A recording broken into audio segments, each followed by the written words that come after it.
Bite थी, ऐसा नहीं कि स्टोरी बना दी गई। ये बिल्कुल जो उन्होंने कहा था उसको हम लोगों ने चलाया।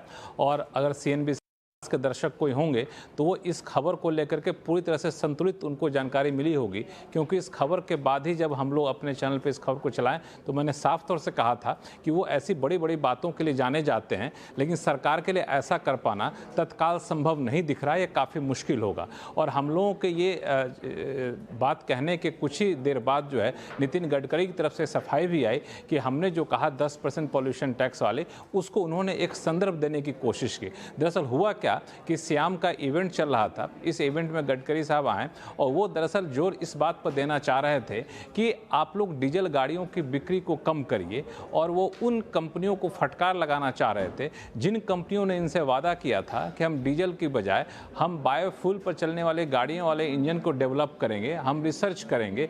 लेकिन उन्होंने अब तक कोई रिसर्च कंप्लीट नहीं किया, इंजन नहीं बना रहे। तो वो कह रहे थे कि आप लोग रिसर्च कर रहे हैं लेकिन कुछ किया नहीं आपने। तो उनको एक धमकी भरे लिहाज से कि आप अगर नहीं रिसर्च करेंगे, नहीं बायोफ्यूल पर जाएंगे तो हम आप पर शिकंजा कसेंगे। शिकंजा कैसे कसेंगे जी? तो हम आप पर 10% का पॉल्यूशन टैक्स लगा देंगे। और इस अपनी बात को और वजन देने के लिए उन्होंने यहाँ तक कह दिया कि 5:30 बजे वित्त मंत्री आ रहे हैं, वित्त मंत्री के पास हमें प्रस्ताव को रखने वाले हैं। तो इनका मकसद ये नहीं था कि हम टैक्स लगाने वाले हैं, मकसद ये था कि इंडस्ट्री को मैसेज देना कि सरकार इसके पक्ष में नहीं है कि डीजल गाड़ियाँ बहुत ज़्यादा तेज़ी से बिके। दरअसल आप लोग बायोफ्यूल की तरफ ट्रांसफ़र करिए, अपने रिसर्च को बढ़ाइए, वैसे इंजन बनाइए।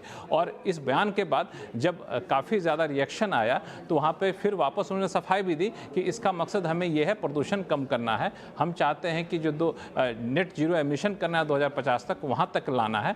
तो फिलहाल कोई एक्टिव कंसिडरेशन में ये 10% ड्यूटी लगाने का प्रस्ताव नहीं है, उन्होंने साफ कहा। यानी 10% डीजल गाड़ियों पर टैक्स लगाने का प्रस्ताव फिलहाल सरकार विचार नहीं कर रही है। मैंने वित्त मंत्रालय से पूछा, वित्त मंत्रालय की तरफ से मुझे ये कहा गया कि अगले 1 साल तो कम से कम भूल जाइए कि किसी भी गाड़ी पर किसी भी तरह के टैक्स में बढ़ोतरी के प्रस्ताव पर हम विचार करेंगे। तो ये महज एक मैसेज देना था, कोई ड्यूटी बढ़ाने का प्रस्ताव नहीं है, ये उन्होंने भी साफ कर दिया और सच्चाई भी यही है।